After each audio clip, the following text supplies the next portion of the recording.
Hi friends, இன்னைக்கு ஒரு vlog பார்த்துட்டு வந்துடலாமா?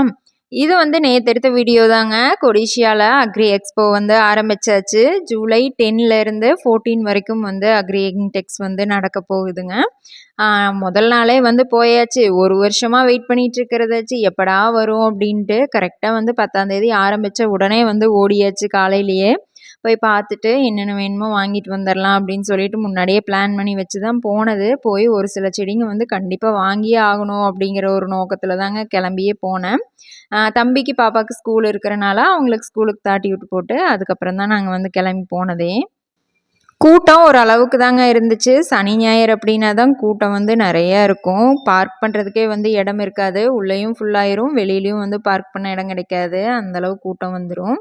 நாங்கள் வந்து வியாழக்கிழமை போனதுனால ஓரளவுக்கு தான் கூட்டம் இருந்துச்சு. கார் பார்க்கிங்கில் இடமே இல்லாத அளவுக்கு தாங்க இருந்துச்சு உள்ளே. நாங்களும் வெளியில் பார்த்துட்டு கூட்டம் கம்மி தான் அப்படின்னு நினச்சிட்டு போனோம். ஆனால் உள்ளே போய் பார்த்தா காரெல்லாம் வந்து ஃபுல்லாக இருந்துச்சு. உள்ளே போனதும் நம்மளோட பேர், ஃபோன் நம்பர், அட்ரஸ் எல்லாம் வந்துட்டு எழுதி கொடுத்துட்டு அதுக்கப்புறம் என்ட்ரன்ஸ் ஃபீஸ் ஒரு ஆளுக்கு 50 ரூபா போய் வாங்கிட்டு அதுக்கப்புறம் உள்ளே போயாச்சு. அப்பாடா, ஒரு வருஷம் கழிச்சு வந்தாச்சு நம்ம எதிர்பார்த்த எக்ஸ்போ அப்படின்னு சொல்லிட்டு ஒரே குஷி ஆயிடுச்சு. இங்கே வந்து பார்த்திங்கன்னா விவசாயம் சம்மந்தப்பட்ட எல்லா பொருளுமே வந்து இருக்குங்க. நம்மளுக்கு என்னென்ன தேவைப்படுதோ எல்லாமே வந்து நம்ம இங்கே வாங்கிக்கலாம். அப்படி இல்லை அப்படின்னாலும் நம்ம நோட் பண்ணி வச்சுட்டோம் அப்படின்னா நம்மளுக்கு என்னைக்காவது தேவைப்படும் போது நம்ம அவங்களுக்கு கால் பண்ணி நம்ம வந்து வாங்கிக்கலாம். ஆனால் ரொம்ப யூஸ்ஃபுல்லாக இருக்குங்க இந்த எக்ஸ்போ. நாங்கள் அப்படி தான் ஸ்ப்ரிங்க்லர் எல்லாம் போடுறதுக்கு நாங்கள் வந்து பார்த்துட்டு போனதுக்கப்புறம் கொஞ்ச நாள் கழிச்சு தான் அந்த அட்ரஸ் எல்லாம் வச்சுட்டு அவங்களுக்கு கால் பண்ணி கேட்டு அதுக்கப்புறம் போய் ஸ்ப்ரிங்க்லர் எல்லாமே வாங்கிட்டு வந்து நாங்கள் போட்டிருந்தோம். எங்களுக்கு ரொம்பவே யூஸ்ஃபுல்லாக தான் இருந்துச்சு. அதனாலேயே வந்துட்டு எப்போவுமே வந்து எப்படா நம்மளுக்கு அக்ரி எக்ஸ்போ போடுவாங்க, நம்ம போகலாம் அப்படிங்கிற மாதிரி தான் இருக்கும். எப்போவுமே வந்து மிஸ் பண்ணவே மாட்டோம். வருஷம் கண்டிப்பாக வந்து வந்துடுவோம். உள்ளே போன உடனே ஒரு ரோபோ ஒன்று இருந்துச்சுங்க. அதை பார்த்துட்டே நின்றுட்டோம். சுற்றி வந்து ஃபோட்டோ எடுத்துகிட்டு வீடியோ எடுத்துகிட்டு நின்றுட்டுருந்தோம். எல்லாருமே வந்து பார்த்துட்டு வீடியோ எடுத்துகிட்டு இருந்தாங்க. வீட்டுக்கு போனதும் தம்பிக்கிட்ட சொன்ன உடனே அவன் என்னை எதுக்கு விட்டுட்டு போனீங்க, நானும் வந்திருப்பேன்ல, என்னை எதுக்கு கூப்பிடாம போனீங்க, நீ சண்டேல கண்டிப்பாக கூப்பிட்டு போகணும் அப்படின்னு ஆரம்பிச்சிட்டான். பேசாமல் சண்டேல அவனையும் கூப்பிட்டே போயிருக்கலாமோ, நம்ம தான் அவசரப்பட்டு போயிட்டோமோ அப்படிங்கிற மாதிரி இருந்துச்சு. சாட்டர்டே சண்டேல இன்னும் கூட்டம் அதிகமாயிருங்க. இப்போ வந்து கூட்டம் கொஞ்சம் கம்மியாக தான் இருக்குது. அதனால வந்து டக்கு டக்குன்னு போய் பார்த்துட்டு வந்தாச்சு. இங்கே வந்து எல்லாமே இருக்குது. நம்மளுக்கு வந்து ஓஸ் எல்லாம் இருக்குல்லங்க, சொட்டு நீர் ஓஸு, அதுக்கப்புறம் வந்துட்டு இன்னும் நிறைய நம்மளுக்கு விவசாயத்துக்கு என்னென்ன ஓஸ் தேவைப்படுதோ அது எல்லாமே வந்து இங்கே கிடைக்கும். நம்ம பார்த்துட்டு போயிட்டு நம்மளுக்கு எப்போ வேணுமோ நம்ம கால் பண்ணி அவங்கள கேட்டு நம்ம வந்து வாங்கிக்கலாம். அடுத்து வந்து இது வந்து ரெயின் ஹோஸுங்க. ரெயின் ஹோஸ் வந்து இதே தான் நாங்கள் வாங்கி போட்டிருக்கோம். அதையும் வந்து பார்த்துட்ருந்தோம். இதே மாதிரி ரெயின் ஹோஸ் தான் வாங்கி போட்டிருக்கோம். அதுக்கப்புறம் கேட் வால் எல்லாமே வந்து இதே தான். சரி, அதை பார்த்துட்டு எவ்வளோ வருது என்ன ஏதுன்னு எல்லாம் பேசிட்டு பார்த்துட்டு நின்றுருந்தோம். இன்னும் நம்மளுக்கு தேவைப்படுது வாங்கணும் அப்படின்னு சொல்லிட்டு பார்த்துட்ருந்தோம். ரெயின் ஹோஸு, சொட்டு நீர் ஹோஸும் இருக்குது. அப்புறம் வந்துட்டு அந்த ட்ராப் விழுகாமல் ஹோல் இல்லாத பிளெயின் ஹோஸும் வந்து இருக்குங்க. அது எல்லாமே இருந்துச்சு. எல்லாமே வந்து பார்த்துட்டு வந்தாச்சு. அதுக்கப்புறம் இந்த ஸ்ப்ரிங்க்லர் மாதிரி போடுறதுக்கு இந்த மாதிரி ஒன்று போட்டுக்கலாம் அப்படின்னு சொல்லிட்டு பார்த்துட்ருந்தோம். இது வந்து 20 அடிக்கிட்ட வந்து அடிக்கும். ஒரு சைடு வந்து 20 அடிக்கு வந்து அடிக்கும் அப்படின்னு சொல்லியிருந்தாங்க. சரி, இது மாதிரி ஒன்று வாங்கலாமா அப்படின்னு சொல்லிட்டு அதையும் பார்த்துட்ருந்தோம். இது மாதிரியும் ஒன்று வாங்கிட்டு தான் வந்தோம். நம்ம ஒரு பிளானில் போயிருப்போம் இதெல்லாம் வாங்கலாமா அப்படின்ட்டு. ஆனால் அங்கே போய் பார்த்தா தான் தெரியும் இன்னும் என்னென்ன இருக்குது அப்படிங்கிறத பார்த்துட்டு சரி அது வாங்கலாமா இது வாங்கலாமாங்கிற மாதிரி ஒரு ஐடியாவே வரும்.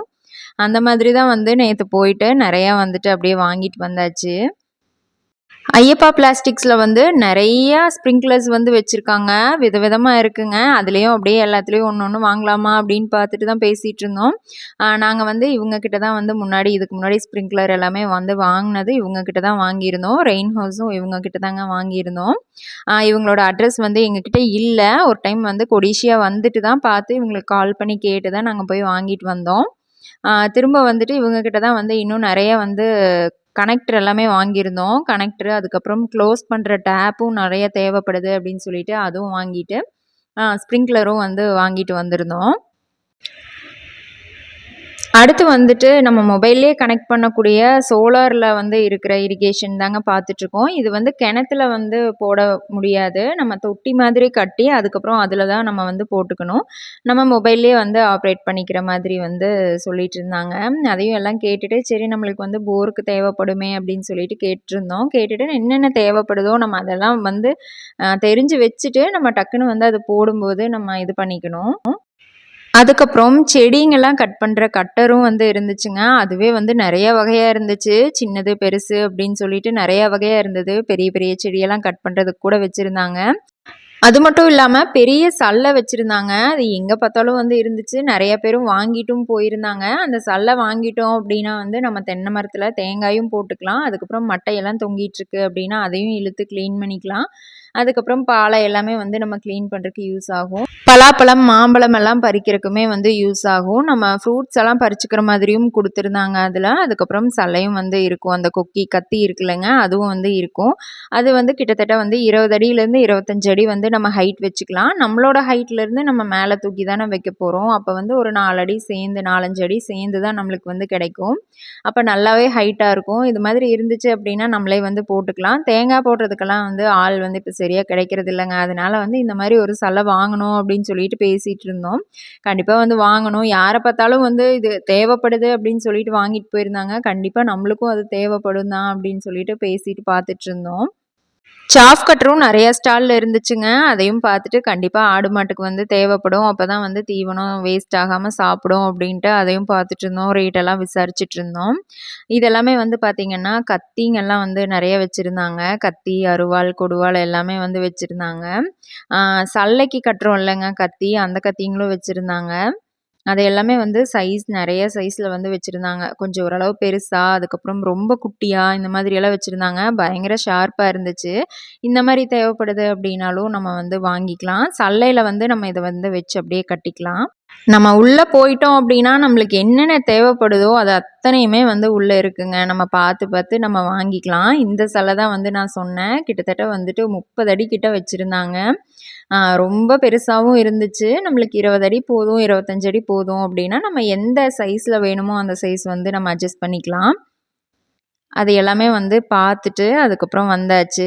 கோழிங்களுக்கும் தேவையான அந்த ஃபீடர், ட்ரிங்கர் எல்லாமே வந்து வச்சுருந்தாங்க. கோழிக்கூண்டு, காடைக்கூண்டு இது எல்லாமே வந்து வச்சுருந்தாங்க. நம்ம சேவல் போட்டு தனியாக வச்சுக்கிற மாதிரி இருந்தாலும் சேவலுக்கும் தனியாக கூண்டு வந்து இருந்துச்சுங்க. அது எல்லாமே வந்து அப்படியே பார்த்துட்டு கிளம்பியாச்சு.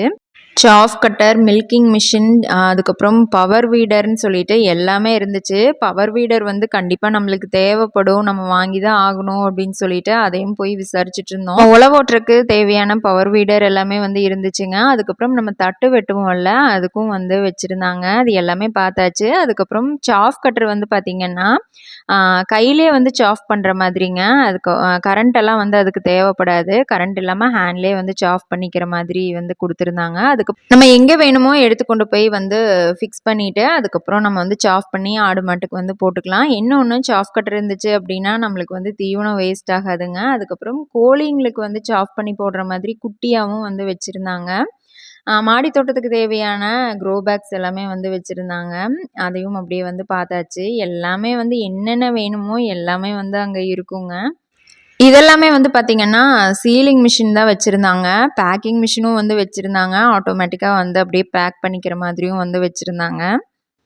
அதுக்கப்புறம் சோலார் ட்ரையரும் வந்து இருந்துச்சுங்க. தேங்காயெல்லாம் நம்ம காய வைக்கிறோம் அப்படின்னா கண்டிப்பாக வந்து சோலார் ட்ரையர் இருந்துச்சு அப்படின்னா எந்த தூசும் படாது. மழை ஈரத்தில் வந்துட்டு நம்ம காய வைக்கணும் அப்படின்னா நம்ம சோலார் ட்ரையர் வந்து யூஸ் பண்ணிக்கலாம். வெயில் கொஞ்சம் கம்மியாக இருக்குது அப்படின்னா கண்டிப்பாக வந்து நம்ம யூஸ் பண்ணிக்கலாம்.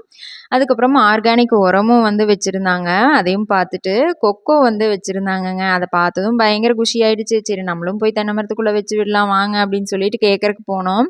போயிட்டு எந்த ஏரியான்னு கேட்டாங்க. நம்ம ஏரியா பேரை சொன்ன உடனே கண்டிப்பாக அது வந்து உப்பு தண்ணிங்க உங்களுது, இது வந்து நல்ல தண்ணியில் தான் வரும் அப்படின்ட்டாங்க. அச்சச்சோ அப்படியா, சரி பரவாயில்ல விடுங்க அப்படின்னு சொல்லிட்டு கிளம்பி வந்தாச்சு. வெளியில் வந்தோன்னே பார்த்தீங்கன்னா எப்பவும் ஸ்டால் போடுற விஜய் ஃபார்ம்ஸ் வந்து ஸ்டால் போட்டிருந்தாங்க. அங்கே வந்து போயர் ஆடுங்க எல்லாமே வச்சுருந்தாங்கங்க. அதெல்லாமே பார்த்துட்டு அதுக்கப்புறம் வந்தாச்சு. இந்த ஆடுங்க எல்லாமே வந்து சேலுக்கு அப்படின்னு சொல்லிட்டு வச்சுருந்தாங்க. ஒவ்வொரு ஆட்டுக்கும் வந்து டேக் வந்து போட்டு விட்டுருந்தாங்க. அந்த டேக் நம்பர் வந்து மென்ஷன் பண்ணி என்ன ரேட்டு அப்படிங்கிறது வந்து அந்த போர்டில் வச்சுருந்தாங்க. நல்ல பெரிய சைஸ் ஆடுங்களா தான் வந்துருந்துச்சு. கெடாய் எல்லாமே வந்து பார்த்திங்கன்னா நல்ல பெரிய சைஸாக தான் இருந்துச்சு. நம்மளுக்கு தான் எங்கே போனாலும் ஆடு மாடு செடிங்க அப்படிங்கிறதுல தான் ஆர்வம் அதிகங்கிறதுனால இந்த எக்ஸ்போவை ஒரு வருஷம் கூட மிஸ் பண்ணுறதே கிடையாதுங்க. எல்லா வருஷமும் கண்டிப்பாக வந்து வந்துடுவோம். இப்போ வந்தாச்சு, நீ அடுத்த எக்ஸ்போ எப்போ அப்படிங்கிற மாதிரி தான் எதிர்பார்த்துட்டு இருக்கிற மாதிரி தான் இருக்கும்.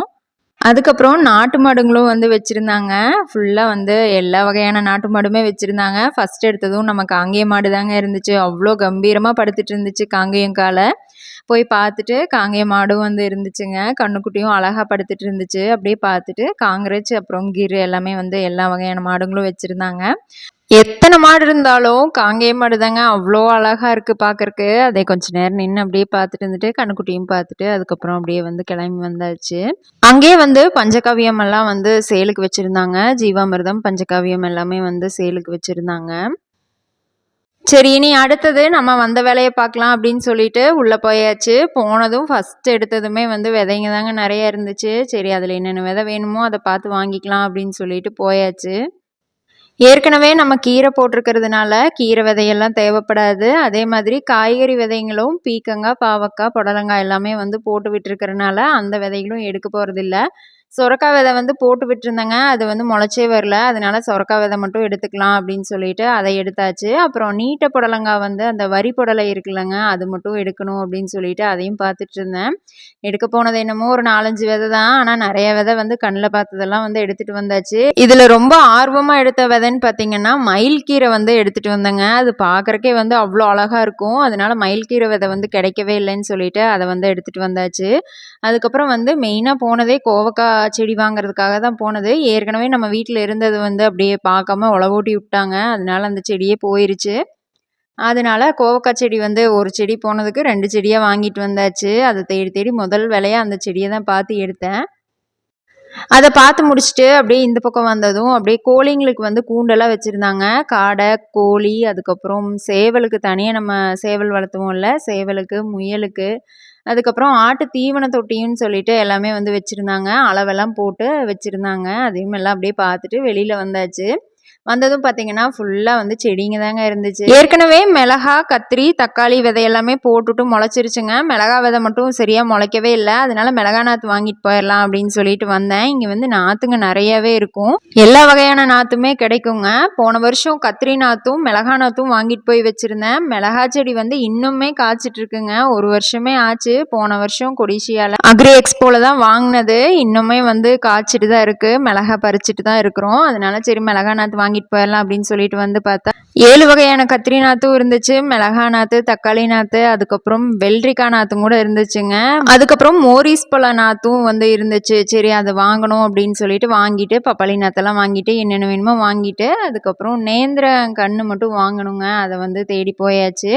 மற்ற செடிங்கள்லாம் எந்த நேரம் போனாலும் நர்சரியில் நம்ம எடுத்துக்கலாம். இந்த வாழைக்கண்ணுங்க மட்டும் சரியாக கிடைக்கிறதே இல்லை அப்படின்னு சொல்லிட்டு மெயினாக வாழைக்கன்று தான் வாங்கணும் அப்படின்னு சொல்லிட்டு போயாச்சு. நேந்திரங்கன்று எங்கே இருக்குன்னு பார்த்து தேடிட்டே போனதுக்கு பார்த்தா நேந்திரங்கன்னையவே காணுங்க. கடைசியில் கொண்டு போய் வச்சுருந்தாங்க. அப்புறம் ஒரு வழியாக தேடி பிடிச்சிட்டு வாங்கியாச்சு. அவ்வளோதாங்க, இந்த வீடியோ இதோட முடியுது. உங்களுக்கு இந்த வீடியோ பிடிச்சிருந்துச்சு அப்படின்னா ஒரு லைக் பண்ணிடுங்க. இன்னும் நம்ம சேனல் நீங்கள் சப்ஸ்கிரைப் பண்ணாமல் பார்த்துட்ருக்கீங்க அப்படின்னா மறக்காமல் சப்ஸ்கிரைப் பண்ணிக்கோங்க. அடுத்த வீடியோவில் பார்க்கலாம்.